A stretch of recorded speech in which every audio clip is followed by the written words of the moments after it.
আসসালামু আলাইকুম, কি অবস্থা সবার? আমার হাতে আপনারা হিলিও 80 ফোনের একটা বক্স দেখতে পাচ্ছেন। এরকম একটা বক্সে কিন্তু হিলিও 30 এসেছিল, সেটারও ফুল রিভিউ কিন্তু আমি করেছি। সেইটা যেই প্রাইসে এসেছিল সেই প্রাইসে ওইটা একটা কিলার ফোন ছিল, অ্যান্ড এইটা যেই প্রাইসে আসছে 16,990 টাকায়, এইটাও কিন্তু একটা কিলার ফোন। এই বাজেটে এই ফোনটাতে আপনারা একটা সুপার অ্যামোলেড ডিসপ্লে পাচ্ছেন, সিমেট্রিক্যাল বেজেলের সাথে আপনারা কিন্তু 5 হোল কাট আউট পাচ্ছেন। এই 5 হোলটাও কিন্তু অনেক ছোট, আর তার সাথে এখানে আপনারা 120 Hz রিফ্রেশ রেটও পেয়ে যাচ্ছেন, হিলিও G99 প্রসেসর পাচ্ছেন, 108 মেগাপিক্সেল ক্যামেরা পাচ্ছেন। লিটারেলি গাইস, স্পেসিফিকেশন শুনে আপনারা জাস্ট মেসমারাইজড হয়ে যাচ্ছেন। আই নো দ্যাট, বাট সব ভালো জিনিসের সাথে কিছু খারাপ জিনিসও কিন্তু সব ফোনেরই থাকে, আর এই ফোনও তার ব্যতিক্রম নয়। সো ভালো খারাপ সবকিছু নিয়েই থাকছি আমি রবিন, আপনারা এসে মূলবাড়ি। তো চলুন শুরু করা যাক। ওকে, সো আমরা যদি এখন ফোনটা নিয়ে কথা বলি, তাহলে প্রথমে আমরা আনবক্সিংটা করে নেই। বক্সটা খুললেই প্রথমে আপনারা যেটা পেয়ে যাবেন সেটা হচ্ছে একটা সিম এজেক্টর, একটা সুন্দর সিম এজেক্টর এখানে পেয়ে যাচ্ছেন। তাছাড়া আপনারা একটা 18 ওয়াটের চার্জার পেয়ে যাচ্ছেন এখানে, যেটার সাথে type C to type C ক্যাবলও আপনারা পাচ্ছেন, অ্যান্ড তার সাথে হেডফোন রয়েছে। এখন কিন্তু কোনো ফোনের সাথে হেডফোন থাকে না, এটা অবশ্যই অ্যাপ্রিসিয়েটেবল। আর ঠিক এইভাবে আমরা অ্যাপ্রিসিয়েট করতে চাই গাজীপুর চৌরাস্তার শাপলা ম্যানশনের সাদ্দাম টেলিকমকে, যারা আজকে এই ফোনটা অনেক কষ্ট করে আমাদের কাছে পাঠিয়েছে। সো আপনারা এই ফোনটা নিতে অথবা যে কোনো ফোন নিতে সাদ্দাম টেলিকমের পেজে চলে যাবেন, সুন্দর করে একটা মেসেজ করবেন এবং মেসেজ করে বলবেন যে আপনারা গিয়েছেন মোবাইল বাড়ি চ্যানেল থেকে, তাহলে অবশ্যই ডিসকাউন্ট অ্যান্ড গিফট অফার তো পেয়েই যাবেন। তো ডিসক্রিপশনে তাদের পেজ লিঙ্ক অ্যান্ড নাম্বার দেওয়া আছে, এখনই যোগাযোগ করেন। তাহলে বক্সে এটার বাইরে একটা ট্রান্সপারেন্ট কেস পাচ্ছেন, সাথে ওয়ারেন্টি কার্ড, আর কেসটা যদি আপনারা ফোনে লাগান সেটা কিন্তু অনেক ভালোই লাগবে, অ্যান্ড ডেফিনেটলি ফোন তো আপনারা পেয়ে যাচ্ছেন। তো ফোনটা নিয়ে যদি কথা বলি, তাহলে প্রথমে যে জিনিসগুলো আপনাদের মেসমারাইজড করে দিয়েছে, আপনাদেরকে প্রথমে অনেক হাইপ ট্যাপ করে দিয়েছে, সেই জিনিসগুলো নিয়ে কথা বলবো। সো প্রথমে যদি আমরা এটা পারফরমেন্স সেকশন নিয়ে কথা বলি, তাহলে প্রায় 4 লাখের মতো অন্তত স্কোর কিন্তু এটাতে আপনারা পাচ্ছেন ভাই। লিটারেলি এই বাজেটের ফোনে, মানে একটা 17,000 টাকার ফোনে আপনারা 4 লাখের কাছাকাছি অন্তত স্কোর, ইটস অ্যামেজিং। আর এইটাতে আমি কিন্তু বেশ কিছু গেম প্লে করেছি, গেমিংয়ের একটা ফুল রিভিউ আনবো কিনা, কি বলেন আপনারা? কমেন্টে জানান যে এটার ফুল গেমিং রিভিউ আপনারা চান কিনা বা গেমিং টেস্ট আপনারা চান কিনা। সো প্রথমেই কিন্তু এই ফোনটাতে আমরা ফুটবল খেলেছি, অ্যান্ড ফুটবল খুব ভালোই খেলা যাচ্ছিল। আমি বেশ কিছু গেম প্লে দিচ্ছি, আপনারা দেখেন। এরপর আমরা খেলেছি পাবজি, অ্যান্ড পাবজিও কিন্তু খুব ভালো খেলা যাচ্ছিল। গ্রাফিক্স কোয়ালিটি আপনারা দেখতে পাচ্ছেন, স্মুথে কিন্তু আলট্রাতে আপনারা খেলতে পারবেন ফ্রেম রেট এটাতে। এছাড়া এটাতে কিন্তু আমরা হাই গ্রাফিক্সকে ফ্রি ফায়ারও খেলতে পেরেছি, অ্যান্ড আপনারা যারা ফ্রি ফায়ার পাগল আছেন তাদের জন্য এই ফোনটা কিন্তু অনেক ভালো হবে। বাট হিটিং এর কথা যদি বলি, তাহলে এটাতে প্রায় 40-45 মিনিট গেম খেললে প্রায় 40-41 ডিগ্রির মতো আপনাদের হিট হয়ে যাবে, সেই দিকটা আপনারা অবশ্যই খেয়াল রাখবেন। আর তারপরেও আমরা যখন এইটার ফুল গেমিং রিভিউ করব, সেটা হয়তো একদিন পরেই আসবে, সেটার জন্য চ্যানেলটা কিন্তু এখনই সাবস্ক্রাইব করে রাখতে পারেন, আর এই ভিডিওতে একটা লাইক দিয়ে দিতে পারেন। সেটাতে আমরা প্রপার দেখবো যে কতক্ষণ গেম খেললে কত পার্সেন্ট ব্যাটারি ড্রেন করে এবং কত ডিগ্রি গরম হয়। এরপরে যে বেস্ট জিনিস আছে এই ফোনটাতে, সেটা হচ্ছে ডিসপ্লে। এখানে আপনারা একটা সিমেট্রিক্যাল বেজেল পেয়ে যাচ্ছেন এই বাজেটে, সেইটা অবশ্যই অ্যাপ্রিসিয়েটেবল। 6.7 ইঞ্চের ডিসপ্লেটাতে একটা ছোট্ট 5 হোল কাট আউট পাচ্ছেন, সেটাও কিন্তু বেশি বড় করা হয় নাই।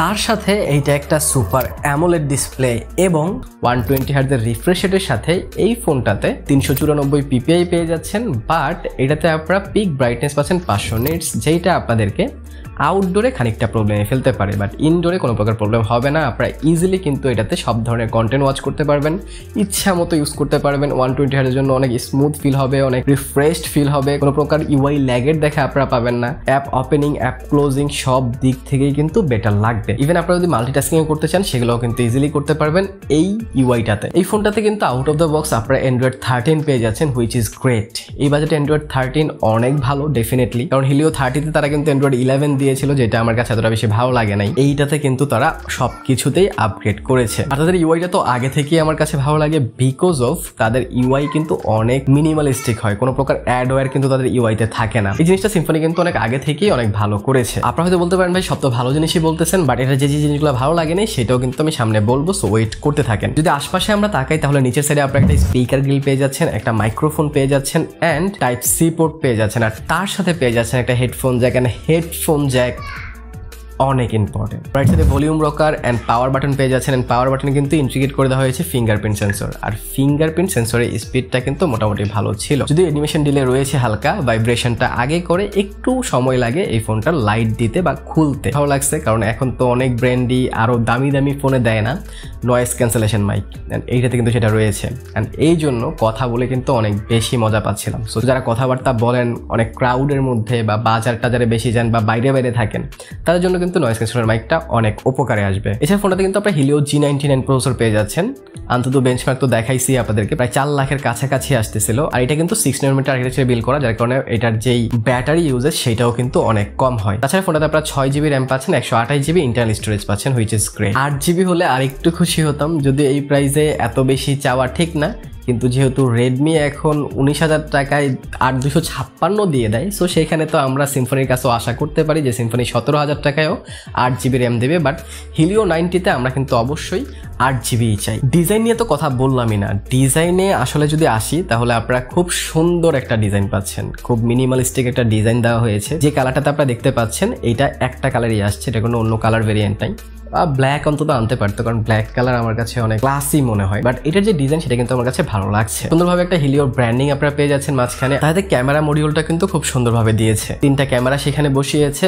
আর ক্যামেরার সাইড দিয়ে যেখানে তারা 108 মেগাপিক্সেলের ব্র্যান্ডিংটা করেছে, মেটালের একটা ফ্রেম বসিয়েছে, সেটার জন্য আরেকটু প্রিমিয়াম কিন্তু ফিল হয়। সাইড এজেসগুলো কিন্তু ফুল ফ্ল্যাট করে দেওয়া হয়েছে, যার কারণে একটা প্রিমিয়াম ভাইব কিন্তু এই ফোনটা দেয়। আর আপনারা যারা চিন্তা করছেন যে পিছন সাইডে কি কার্বন ফাইবার গ্লাস্টিক বিল দেওয়া হয়েছে নাকি অ্যাকচুয়াল গ্লাস দেওয়া হয়েছে, তাহলে আপনাদের দ্বিতীয় গেস্টটা রাইট, কারণ এখানে কিন্তু অ্যাকচুয়াল গ্লাসই দেওয়া হয়েছে। যদিও পিছনে কোনো গরিলা গ্লাস প্রোটেকশন দেওয়া নাই, সেটা দেওয়া আছে সামনের ডিসপ্লেটাতে কিন্তু আপনারা গরিলা গ্লাস 5 এর প্রোটেকশন পাচ্ছেন, হুইচ ইজ ইনসেইন। এখন যদি কিছু ইম্পর্টেন্ট জিনিস আপনাদেরকে বলি, তাহলে এইটাতে জাইরোস্কোপ আছে। যারা জাইরোতে ফ্রি ফায়ার, পাবজি এগুলো খেলেন তারা ইজিলি খেলতে পারবেন। আমি কিন্তু জাইরোস্কোপ টেস্ট করেছি। ফোনটাতে কিন্তু ওয়াইড ওয়ান L3 সাপোর্টেড। যদি আপনারা কেউ নেটফ্লিক্স বা অ্যামাজন প্রাইমে ফুল এইচডিতে ভিডিও দেখতে চান, সেটা হয়তো পারবেন না, সেটার জন্য ওয়াইড ওয়ান L1 লাগে। এবার সবচেয়ে ইম্পর্টেন্ট আর ইন্টারেস্টিং বিষয় এই ফোনটার ক্যামেরা সেকশন। 108 মেগাপিক্সেল ক্যামেরা পাচ্ছেন, তার সাথে 2 মেগাপিক্সেল পেয়ে যাচ্ছেন macro and 0.3 megapixel depth. 108 megapixel দিয়ে ভাই লিটারেলি অনেক অনেক অনেক ভালো বেশ কিছু ছবি কিন্তু আমি ক্যাপচার করেছি। আপনারা দেখতে পারেন স্কাইয়ের সাথে ওভারঅল যে সিনের একটা ইন্টিগ্রেশন আছে, কালারের যে ইন্টিগ্রেশনটা আছে, যে আপনারা যে সিনটা ক্যাপচার করছেন তার সাথে যদি স্কাই চলে আসে, তাহলে যেই ইন্টিগ্রেশনটা দরকার কোনোটা কিন্তু ব্লোন আউট করে দেয় না, কোনোটা একদম সাদা ফ্যাকাশে করে দেয় না, দুইটাতে কিন্তু ব্যালেন্স রাখে। তার কারণে কিন্তু ছবিগুলো খুব সুন্দর আসছিল। আমি বেশ কিছু ছবি কিন্তু আপনাদেরকে দিচ্ছি, আপনারা দেখতে পারেন আউটডোরে এটা কতটা বেটার ছবি ক্যাপচার করে। ইভেন আমি ইনডোরেরও বেশ কিছু ছবি দিচ্ছি, আপনারা দেখতে পারেন। ইনডোরে তো হালকা নয়েজ আপনারা পাবেন, তারপর নাইট মোড দেওয়া আছে, ইউজ করলে আপনারা বেশ কিছু সাপোর্ট কিন্তু পাবেন। এটার ক্যামেরায় বেশ কিছু জিনিস কিন্তু আপনারা পেয়ে যাচ্ছেন। এখানে কিন্তু আপনারা 2K 30 FPS পর্যন্ত ভিডিও করতে পারবেন, কিন্তু এখানে আপনারা 1080p-তেও কিন্তু 60 FPS পাবেন না। কিন্তু এন্টি ফ্লিকারটা ওপেন করে নিলে সেটা কিন্তু মোটামুটি FPS এর মতোই অনেকটা কাজ করে এন্ড ভিডিওটা অনেক স্টেবিলাইজড হয়ে যায়। তো সেই ক্ষেত্রে আপনারা এন্টি ফ্লিকার অপশনটা ওপেন করে রাখতে পারেন। এছাড়া slow motion, time lapse, panorama, pro mode সব ধরনের মুডই কিন্তু এইটার ক্যামেরাতে আছে। এছাড়া ফোনটার ফ্রন্টে কিন্তু আপনারা 16 মেগাপিক্সেল ক্যামেরা পাচ্ছেন, আর এটা দিয়েও ভালো ভালো সেলফি ক্যাপচার হচ্ছিল। পোর্ট্রেট মোডেও বেশ কিছু ছবি তুলেছি আমি, বাট যেহেতু HDR পাচ্ছেন না সামনের দিকে, সো সেক্ষেত্রে আপনারা অবশ্যই সূর্যের বিপরীতে বা লাইটের বিপরীতে ছবি কিন্তু তুললে এতটা ভালো আসবে না। বাট ওভারঅল সেলফিগুলো ভালো ছিল, আমি বেশ কিছু ছবি দিচ্ছি, আপনারা দেখে নিতে পারেন। কিন্তু সমস্যা পেয়েছি এটা শাটার স্পিড। একটা ছবি ক্যাপচার করে সাথে সাথে আরেকটা ছবি ক্যাপচার করা যায় না, 2-3 সেকেন্ড সময় কিন্তু লাগে। 108 মেগাপিক্সেল দিয়ে তুললে তো ডেফিনেটলি সময় লাগে সব ফোনেই, কিন্তু এটাতে নর্মাল ক্যামেরা দিয়েও যখন ছবি তুলতে যাচ্ছিলাম তখনও কিন্তু সময়টা লাগছিল। তো এই ছোট্ট একটা সমস্যা পেয়েছি, সেটা আপনারা অবশ্যই নোট ডাউন করবেন। তাছাড়া এই ফোনটাতে আপনারা 5000 mAh ব্যাটারি পাচ্ছেন অ্যান্ড ওইটাকে চার্জ করার জন্য 18 ওয়াটের একটা ফাস্ট চার্জিং সাপোর্টও কিন্তু পেয়ে যাচ্ছেন। এইখানে 33 ওয়াট আমি অবশ্যই আশা করেছিলাম, বাট তারা 33 ওয়াট দেয় নাই, হয়তো টাকাটা কিছুটা বাঁচানোর জন্য। কিন্তু যদি আপনারা 18 ওয়াট দিয়েও চার্জ দেন, তারপরেও 1 ঘন্টা 50 থেকে 2 ঘন্টার মধ্যে ফোনটা ফুল চার্জ হয়ে যাবে। আর একবার যদি ভাই ফুল চার্জ হয় তাহলে কিন্তু এই ফোনের চার্জ শেষই হয় না। নর্মালি ইউজ করলে প্রায় 1.5-2 দিন চলে যায়, কারণ এখানে অ্যামোলেড ডিসপ্লে দেওয়া আছে আর 6 nanometer প্রসেসর হওয়াতে পাওয়ার কনজিউম কিন্তু অনেক কম করে। ইভেন আপনারা যদি একটানা গেমিংও করেন তারপরও 6 থেকে 7 ঘন্টা কিন্তু একটানা গেমিং করতে পারবেন। So this is insane, right? Overall যদি এই ফোনের আমি কিছু ভালো এবং খারাপ দিক আপনাদের সাথে তুলে ধরি একদম শেষে, তাহলে এটার ক্যামেরাটা বেস্ট ছিল, এটার ডিসপ্লে বেস্ট ছিল, এটা সিমেট্রিক্যাল বেজেল দেওয়া হয়েছে, পারফরমেন্স সেকশনটা বেস্ট ছিল। আর যে জিনিসগুলো ভালো লাগে নাই সেটা হচ্ছে 108 মেগাপিক্সেল ক্যামেরা দেওয়ার পর একটা ওয়াইড অ্যাঙ্গেল লেন্স অবশ্যই আমি আশা করেছিলাম, ওয়াইড অ্যাঙ্গেল লেন্সটা আমি মিস করেছি। এটাতে 33 ওয়াটের চার্জিংটা আমি মিস করেছি, আর ফিঙ্গারপ্রিন্টের স্পিডটা আমি আরেকটু বেশি আশা করেছিলাম। সো এই ছিল এই ফোনটার ভালো খারাপ সবকিছু। ডেফিনেটলি ভালোর ব্যাপারটাই বেশি। আর আমাকে যদি বলেন যে আমি এই ফোনটা আপনাদেরকে রিকমেন্ড করবো কিনা, আমি অবশ্যই এই ফোনটা রিকমেন্ড করবো। এটাতে আমি ওয়াইফাইও টেস্ট করেছি, কিন্তু ওয়াইফাইয়ের সমস্যা এটাতে নাই। আর এটা ফোনটা কিন্তু অনেক বেশি গরমও হয়ে যায় না। অবশ্যই গেমিং করলে গরম হবে, কিন্তু অনেক বেশি না। সো সেই ক্ষেত্রে এই ফোনটা আপনাদেরকে অবশ্যই রিকমেন্ড করা যায় এই বাজেটে।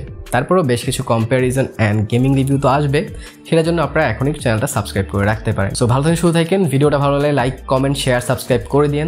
দেখা হবে পরে ভিডিওতে। টিল দেন, আল্লাহ হাফেজ।